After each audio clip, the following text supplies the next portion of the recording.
현미경 바이블 강의 시간, 오늘의 말씀은 요한복음 12장 15절 나귀 타셨고 백말 타실 분이라는 제목을 가지고 말씀의 은혜를 함께 나누고자 합니다. 고난주간 하면은 올해 2021년 3월 28일부터 4월 3일까지 일주일간을 말하는데, 고난주간을 영어로는 Passion Week 혹은 Holy Week 혹은 Great Week라고 말합니다. 종료주일 팜 선데이 3월 28일부터 시작해서 십자가에 달리신 날 성금요일 굿 프라이데이를 지나고 다음날 무덤에 계신 토요일 4월 3일까지를 말해주고 있습니다. 고난주간을 마친 그 다음날 예수께서 4월 4일 새벽에 무덤에서 부활하시고 부활절이 되는 것입니다. 자, 고난주간 첫날은 종료주일인데 예수께서 두 제자에게 나귀를 끌고 오라 하시니까 두 제자가 가서 이웃마을에 가서 그 나귀를 끌고 왔습니다. 주인의 허락을 받고 나귀를 끌고 와서 예수께서 그 나귀 새끼를 타고 예루살렘 성에 입성하셨고, 백성들은 종려가지를 길에 펴고 호산나 외쳤던 것이죠. 호산나는 구원하소서 하는 이러한 말이고요. 할렐은 찬양합니다. 그러니까 호산나 할렐 하면서 저들이 예루살렘 성에 입성하신, 왕으로 입성하신 예수님을 찬송했습니다. 누가복음 19장 38절에 가로되 찬송하리다 주의 이름으로 오시는 왕이여 하늘에는 평화요 가장 높은 곳에 영광이로다 하니, 이렇게 찬양하면서 예수님께서 입성하신 날 종료주일이었습니다. 이 종료주일의 사건을 통해서 우리가 받을 교훈은, 예수님의 두 제자는 순종의 사명자들을 말합니다.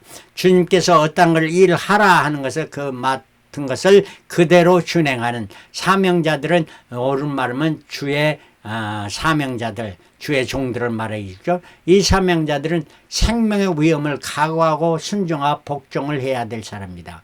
저들이 나귀를 끌고 와서 예수께 자기들의 그 나귀의 겉옷을 그 위에 걸쳐 예수님께서 나귀를 타시고 입성하신 것입니다. 두 번째는 나귀의 주인인데 좋은 자선가들을 말해줍니다. 나귀 새끼를 풀어 무엇하려 하느냐 주인이 물어봅니다. 그러니까 제자 두 사람이 주께서 쓰시겠다 하니까 오케이 허락해 주셨습니다. 이거는 선을 행하는, 베품을 좋아하는, 베품의 축복을 인식한 선한 사람들입니다. 우리가 무엇을 받는 것보다 주는 것이 더 복되는, 이런 것을 아는 사람, 참 복된 사람입니다. 세 번째는 호산나 외치는 무리들입니다. 호산나 찬송하는 무리들.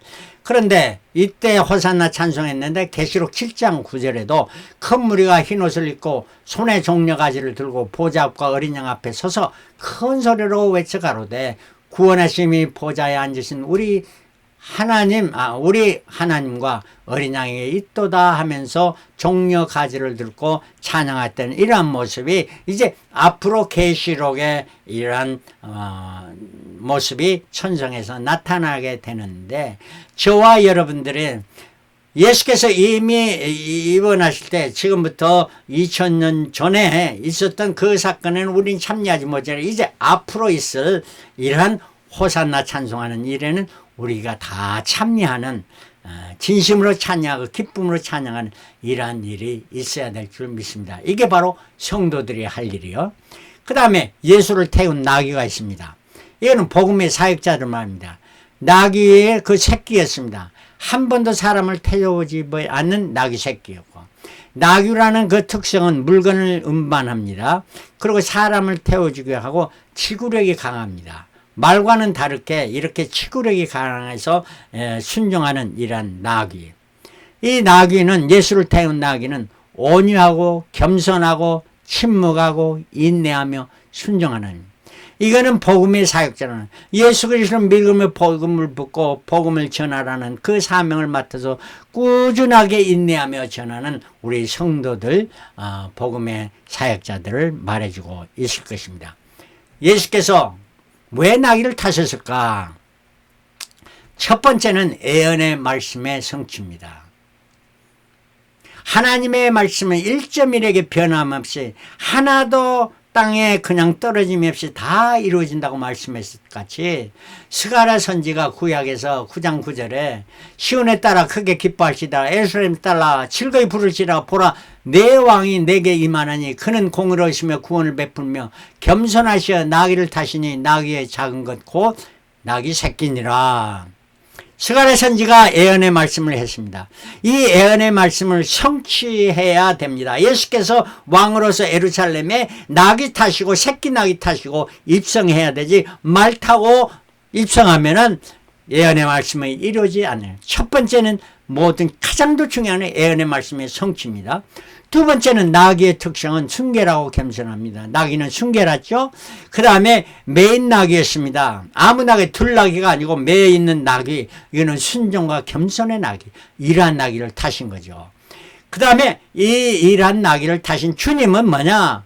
능력의 주님이고 그 주님은 평화의 상징이었습니다. 두 제자가 순종했습니다. 나귀의 주인도 허락해 주었습니다. 나귀마저도 한마디의 말도 없이 순종하며 예루살렘에서 예수를 태우고 갔던 이러한 것은 모든 것을 순종케 하는 주님의 능력의 파워, 이걸 말해줍니다. 그리고 말을 타지 않고 나귀를 타시면 평화의 상징, 승리의 상징이라고 해서 평화의 상징을 의미합니다. 이게 바로 초림의 주님을 말씀해주고 있습니다. 자, 그리고 이 종려주일은 유대 원력으로 1월 12일이었는데 원래 민간력으로는 7월 10일이었습니다. 7월 10일은 어떤 날이냐? 속죄일에서 7월 1일이 유대 민간력으로는 새해였습니다. 새해 첫날이죠. 10일이 때가 속죄일이었고 이때가 출애굽기 2장 출애굽하면서 하나님께서 7월을 1월로 바꾸라 해서 그래서 7월이 1월이 된 겁니다. 그래서 유대 종교력으로 7월 10일이 이제 1월 10일이 되었는데 이 해가 언제였느냐? 애덤 창조 후로 계속하니까 이 해는 정확합니다. 2669년 1월 10일이었던 것입니다. 이날에 뭐 했느냐? 이스라엘 백성은 이날에 뭐 했느냐? 이날에 유월절 어린 양을 지정하는 날이었습니다. 출애굽기 12장 3절에 정확히 1월 10일이라고 나옵니다. 10일이라고. 그러면 이날에 유월절을 지정했고 그날은 또 어떤 날이었냐? 40년의 광야 생활을 지나고 나서 이제 이스라엘 백성이 여호수아의 영도하에 첫 번째로 가나안 땅에 들어간 날이 1월 10일이었단 말이에요. 그래서 종려주일은 유월절을 지정했던 날이고 가나안 땅에 들어간 날이고 이렇게 같은 날에 계속해서 일어난 것입니다. 그리고 나서 고난 중한 두 번째 날 월요일 날은 뭘 했느냐? 예수님께서 예루살렘 성을 향하시면서 보니까 무화과나무가 큰 잎사귀가 있었습니다. 그래서 가서 열매를 보려 했더니 열매가 없었습니다. 근데 그 나무에 무엇을 가셨더니 가서 보신즉 잎사귀 외에 아무것도 없더라. 이는 무화과 때가 아님이라. 무화과 때가 아닌데 무화과 열매를 구하는 예수님이 이성적으로 받아들이지 않지요. 그럼 모든 것은 우리가 말씀 영적으로 해석할 때 이게 정확히 해석이 되는 것을 알 수가 있습니다. 왜냐하면은 무화과 때가 아닌데 무화과 열매를 구하지 않고 무화과 열매가 없다고 저주하셨습니다. 이 말씀은 진짜 그 무화과보다 더 중요한 것은 그 무화과가 뭘 말해주나? 무화과 나무는 이스라엘을 말해주고 있습니다. 누가복음 13장 6절에 지금 6개월 전이었던 것 같습니다. 그러니까 그 추수할 때, 가을에 추수할 때 이에 비유로 말씀하신 거야. 한 사람이 포도원에 무화과 나무를 심은 것이 있었더니 무화과를 심었다는 거예요. 그 열매를 구하여서 얻지 못하였더라. 과운직이 이르되 내가 3년을 와서 무화과 나무에 실과를 구하되 얻지 못하니 찍어버리라. 어찌 땅만 버리느냐 말씀하십니다. 자, 여기서 한 사람이 누구겠습니까? 바로 여기서는 영적으로 말하는 예수 그리스도께서 포도원에 무화과나무를 심었던, 무화과는 이스라엘 백성에게 복음을 전했다는 거예요. 몇 년 동안은 3년 동안 정했습니다. 그러면 3년 동안은 열매를 맺을 때가 됐는데 열매를 맺지 않고 잎만 무성한 이러한 무화과 나무를 보신 거예요. 그걸 지적해 주신 것이 지금의 이 상황이고, 지금 예수님께서는 이러한 비유로 말씀해서 그 비유의 말씀마저도 이루어야 되기 때문에 예루살렘 성에 마지막으로 이렇게 입성하시면서 무화과 나무를 보시면서 열매를 구하는 거예요. 열매를 구해야 했다면 이 산을 명해서 저 산을 옮기라면 옮길 수 있는 이란 걸, 하나님은, 주님은 하실 수 있는 거예요. 그러면 열매를 구할 때 열매가 있어야 되는 거예요. 그게 바로 주님의 일인데 열매가 없는 거였어요. 이걸 비유해주고 말씀해주고 있습니다. 자, 그래서 그 다음날 가서 보니까 무화과 나무가 저주했었던 그날에 저주를 하시고 그날에 가서 성전을 정화했었습니다. 그 월요일날. 그러면 이 성전 정화는 두 번째 성전 정화입니다. 첫 번째 성전 정화는 3년 전에 있었던 거예요. 3년 전에 복음을 시작하면서 6월절에 성전에 가시니까 장사하는 사람이 많이 성전 안에 사니까 저들을 쫓아내고 정화했어요. 그거는 바로 무화과를 심었다는 거예요. 복음을 심었다는 거예요. 그런데 3년이 지나서 지금 또 6월절에 가니까 지금도 장사를 하고 있어요. 그러니까 내 집을 강도 소굴로 만드는 거야. 이제 소굴로 만드는 이러한 것을 보면서 지적했던, 저들을 다 쫓아냈던, 정화했던 두 번째 정화입니다. 그러면 성전 안에 병자들, 어렵고 힘든 자들, 이러한 자를 치유해 주신 거. 이런 호산나 저들은 찬양했습니다. 그리고 또 헬라인들이 예수를 만나러 오니까 저들을 만나주고 복음을 전했습니다. 성경에는 헬라인은 이방인입니다. 이방인에게 복음을 전했더니 저들은 받아들으나 이스라엘 무화과 나무인 저들은 받아들이며 열매를 맺지 않은 이스라엘의 불신앙을 지적했던 날, 월요일입니다. 그리고 예수님은 그날에 페다니를 가서 쉬셨던 것입니다. 그 다음날 화요일날 열매 없는 무화과가 죽어버렸습니다. 예수님은 성전에 가서 비유로 설교합니다. 설교하니까 교권자들이 왜 당신이 무슨 권위로 그렇게 설교하냐고 했습니다. 그러나 그걸 개의치 않고 예수님은 포도나무의 두 아들, 포도원의 두 아들, 포도원 주인의 두 아들, 그리고 모퉁이의 돌, 혼인잔치, 세금, 천국, 율법, 그리스도, 그리고 화 있을진저 하며 유대 교권자들 향해서 지적했습니다. 몇 번이고 그렇게 하니까 교권자들이 큰 반감으로 화가 났던 거예요. 이스라엘의 불신앙을 또 지적했고, 과부의 천부를 바친 랩던 두 양, 아주 적은 양, 그걸 칭찬해 주시고, 깨어있는 종을 칭찬하고, 열처녀, 또 달란트, 양과 염소, 심판을 의미하죠. 이러한 것을 비유로 말씀하시고, 그때는 이제 그날에는 감람원에 가서, 베다니가 아니라 감람원에 가서 쉬셨던 겁니다. 그리고 수요일 날 이렇게 지적을 하니까 화가 난 거예요. 교권자들이. 그래서 예수를 죽일 방책을 저들이 플랜 세웠어요. 근데 플랜 세우는데 결정이 뭐냐? 민요가 날까 하니 명절에는 하지 말자. 왜냐하면은 이게 고난주간의 시작했는데 바로 전날 토요일 날 예수께서 그날 또 잔치가 베다니에 했는데 거기에서 마리아 마르다 나사로 집에서 했는데 나사로 죽었던 나사로 살랐던 소식을 듣고 많은 사람들이 그 잔치집에 모여 예수를 볼 뿐만 아니라 나사로를 보러 왔던 거예요. 그러니까 이렇게 많은 사람들이 예수를 환영하고 그 다음날 종료주일에 막 호산나 찬양하니까 그 명절에 많은 사람들이 예루살렘에 왔는데 그때 예수를 잡아 죽이면 민요로 나서 큰 난리가 나니까 이때는 명절에 하지 말자 하는 말은 뭐니까 명절이 지나고 나서 하자 하니까 6월절이 지나고 6월절 지나고 나서 곧바로 7일 동안 무교절이 있는데 지금 적어도 8일 후에야 우리가 예수를 죽이자 하는 이런 결정을 했던 거예요. 그리고 그날에 예수께서는 이제 다시 그 베다니로 가서 문둥이 시몬 집에서 잔치하는데 한 여인이 억압을 깨뜨고 향유를 예수의 머리에 붓고 향유 부은 사건이 세 번째 있던 거예요. 첫 번째 사건은 3년 전에 갈릴리에서 있었던 향유부, 그때는 죄 많은 여인이 향유부였고, 두 번째 사건은 지금 4일 전에 토요일에 베다니의 마르다 마리아의 집에서 향유배할 때 마리아가 향유를 예수님의 발에 부었던 사건이에요. 세 번째 사건은 이 한 여인, 이름 없는 한 여인이 옥합을 깨뜨리고 예수의 머리에 부었던 세 번째 사건이 있었습니다. 이 사건이 있는 후에 가룟 유다는 제사장을 가서 은 30에 예수를 넘겨줄 것을 약속합니다. 자, 이런 것이 하나님의 플랜에 따라서 다 이루어진 거예요. 인간의 플랜은 뭐였어요? 교권자들은 명절 지나고 나자 하는데, 이거는 하나님의 플랜에 따라서 타이밍에 맞춰서 이루어진 것을 볼 수가 있고요.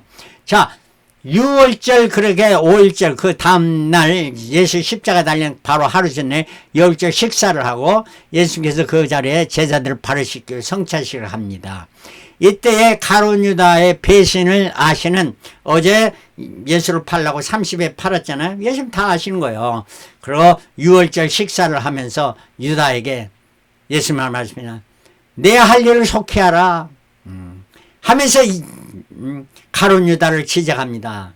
나와 똑같이 그 떡 바구니에 손을 넣는 자가 나를 팔자다, 이렇게 지적을 했으면 예수님께서 너 가룟 유다야, 빨리 내 할 일을 하라, 이렇게 명하셨습니다. 그러니 가룟 유다가 그걸 듣고는 나갔어요. 그 플랜을 실천하려고.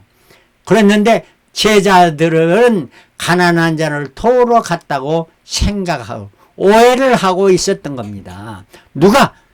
예수님을 3년 반 동안 따랐던 제자들마저도 오해를 했던 거예요. 이런 오해, 왜?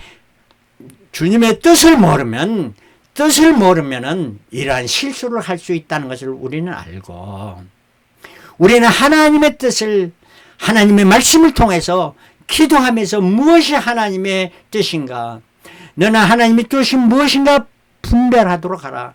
선하고 하나님이 기뻐하시고 온전한 뜻이 무엇인가 분별하지 않으면 하나님이 거룩한 일을 하게 됩니다. 베드로가 이런 일을 했기 때문에 3번이나 예수를 부인하는 이러한 것을 할 것이라 예수님께서는 예고해 주셨습니다.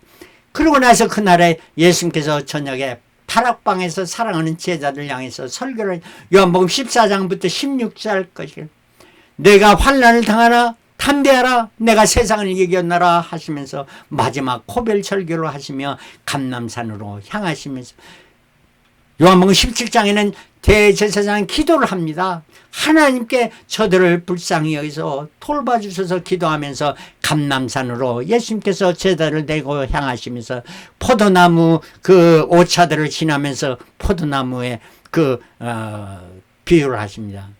너는 포도나무이며 포도나무가 가지에 붙어있으면 그거는 많은 열매를 맺나, 너희는 나에게 붙어있으라 주님 말씀하시면서 감람산으로 향했으며, 그때 감람산 겟세마네 동산에 기도하시면서 금요일날, 이제 성금요일날 새벽에 체포되게 되고 제자들은 다 도망가게 됐습니다.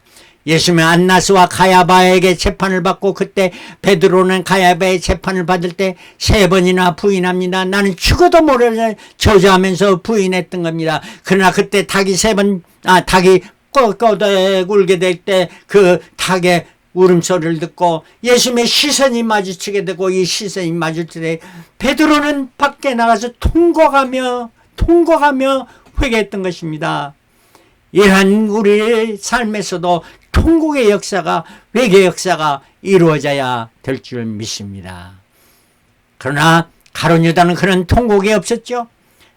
그리고 가야바의 그 재판을 받고 빌라도와 또 헤롯과 빌라도의 심판을 받았습니다.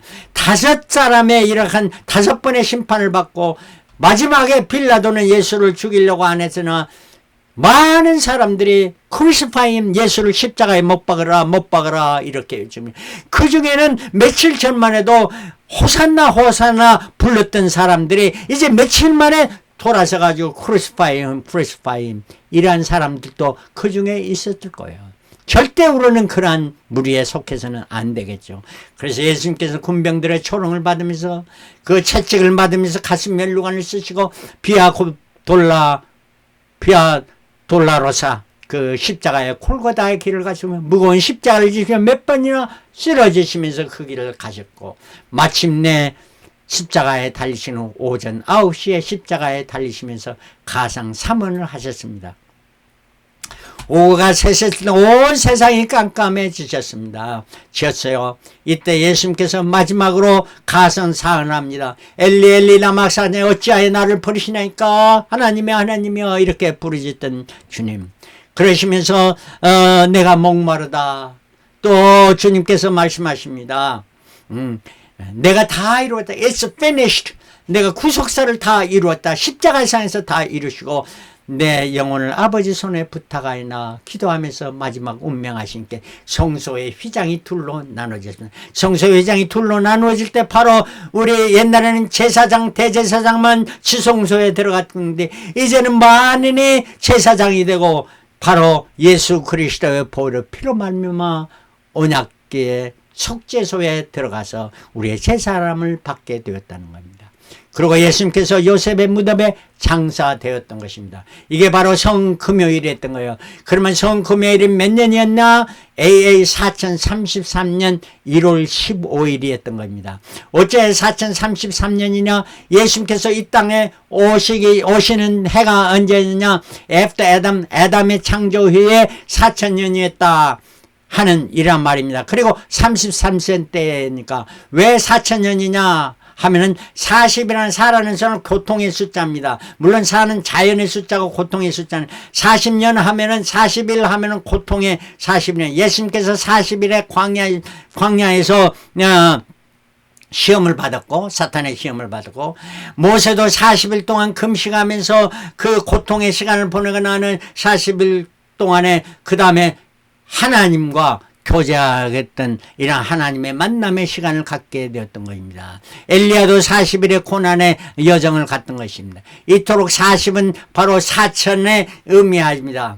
이러한 걸로 통해서 4000년에다가 33년 이 땅에 계신 걸 하고 바로 성금요일 날 1월 15일 날 십자가에 달리신 거죠. 그러면 이 날은 또 다른 날로 어떤 날이었느냐? 2669년 1월 15일 이스라엘의 출애굽한 날이에요. 출애굽기 13장 26절에. 그리고 2709년 그러니까 40년이 지난 1월 15일은 가나안 땅의 첫 소산을 먹은 때입니다. 왜 그러냐면 바로 출애굽한 날은 저 어린 양의 고기를 먹었고 그 무교병을 먹었고 그 다음에 쓴나물을 먹었던 때예요. 바로 요 예수 그리스도는 우리의 양식이 되었습니다. 요한복음 6장 48절에 내가 곧 생명의 떡이로다. 고린도전서 10장 16절에는 축복의 잔은 바로 예수 그리스도의 피를 의미하며 축복의 떡은 예수 그리스도의 몸을 의지합니다. 바로 이스라엘 백성이 가나안 땅의 첫 소삭을 되는 것은 하나님의 땅에서 하나님의 양식을 먹은 거지 예수 그리스도의 죽으심으로 우리는 그 영의 양식을 먹게 된 것입니다. 그래서 예수는 우리의 영의 양식이 되신 분이십니다. 고난주간 그 다음날 바로 제7일은 안식일이었습니다. 그러므로 저들은 먼 거리를 여행하지 않았고 예수는 온전히 무덤에 계셨고 이날은 마치 창조의 7일 6일 동안 창조하시고 제7일 때 하루 종일 쉬심과 같이 바로 예수께서 무덤에서 하루 종일 쉬신 날 7일 때 쉬셨고 출애굽 때는 광야를 저들 계속해서 홍해 앞에 쉬셨고요. 가나안 땅에 들어가서 이날의 만나가 그치게 된 날이 바로 토요일이었던 것입니다. 그리고 부활절 첫 날이 된 겁니다. 첫 부활절은 몇 년이냐? 4033년 1월 17일이 종교력으로 되었던 겁니다. 이날의 다른 날로 보면은 노아 방주가 아라랏산에 안착한 날이었는데 AA 1656년 2월 17일에 홍수가 시작됐고 그해 7월 17일에 아라랏산에 정착했는데 이 날이 출애굽하면서 달이 여섯 달이 빨려져 가지고 1월 17일 돼서 같은 해 1월 17일 날 아라라산에 안착하는 날이 있고, 이날은 이스라엘이 홍해를 건넌 달입니다. 1월 15일에 출애굽하였고 1월 15일 날은 아담에 유숙했고, 그 다음에 16일에는 홍해 앞바다에 유숙했고, 1월 17일 새벽에 저들이 홍해를 건너게 돼서 4033년 그리고 1월 17일은 예수께서 부활하신 것입니다. 그러므로 말하면 예수 그리스도의 초림은 바로 나귀를 타시고 예루살렘에 입성하셨습니다. 나귀는 오냐고 겸손하고 인내로 구속사를 완성하시고 내가 다 이루었다 말씀하십니다. 이제 재림의 주님이 오십니다. 계시록에서 재림의 주님은 백마를 타시고 오십니다. 이제는 구속하러 오시는 거야. 구속은 다 피니시 했습니다. 심판의 주님으로 오십니다. 심판의 주심으로 오시기 때문에 백마를 타시고, 말로 하면 전쟁과 심판을 의미하시는 말을 타시고 오시고, 낫을 가지고 오셔서 곡식을 출시하는데 알곡과 죽정회를 나누는 일이 이제 앞으로 머지않아 이루어지게 될 것입니다. 계시록 19장 11절에 또 내가 하늘에 열린 것을 보니 보라, 백마와 탄자가 있으니 그 이름은 충신과 진실이라. 그가 공의로 심판하며 싸우더라. 그 눈이 불꽃 같고 그 머리에 많은 멸류가 있고, 또 그가 피 뿌린 옷을 입었는데 그 이름은 하나님의 말씀이라. 말씀으로 창조하시고 말씀으로 모든 것을 심판하신 주님, 말씀을 이루시기 위해서 이 땅에 오셨고 십자가에 달리신 주님, 그 말씀으로 심판하시는 주님을 믿고 우리는 말씀을 전적으로 인정하고 순종하고 지켜서 하나님의 착하고 충성된 종이라 이름받고 틀림바오 그리스도의 재림의 주님의 신부로 단장하는 저와 여러분들이 다 되십시오.